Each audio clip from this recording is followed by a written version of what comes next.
magandang umaga.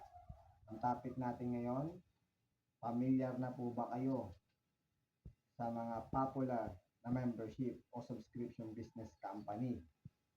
Sigurado ako popular na kayo dyan. Familiar na kayo dyan. So, isa-isay natin. Amazon Prime, Netflix, Sam's Club, Costco, Disney Prime, YouTube Prime, Spotify, ano pa sa Pilipinas, SNR membership, at Landers. So makikita nyo mga viewers, familiar na kayo dyan sa mga yan. At nakikita nyo, pag member kayo sa mga yan, maabil nyo lang product service nila.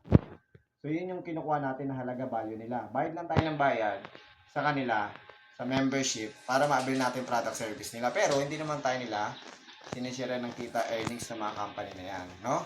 So puro sila lang. Tayo, talagang ubos ang pera kakabayad sa kanila. Pero nga, nakakuha tayo ng value halaga. Nga lang, yung mga company na yon, hindi niya bibigyan ng share yung mga members niya ng earnings kita, no? Never. Yan yung mga popular na membership na sigurado ako pamilyar na kayo na sa mga makakapanood nito natin mga viewers na nag-enjoy lang kayong bayad ng bayad. Pero, wala nangyayari sa atin bilang member.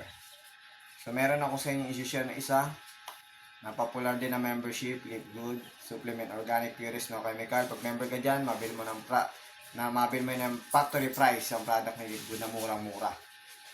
Yun ang maganda. At ang kagandahan pa, pag member ka si Live Good, pwede kang kumita pag siya may opportunity sa ibang tao.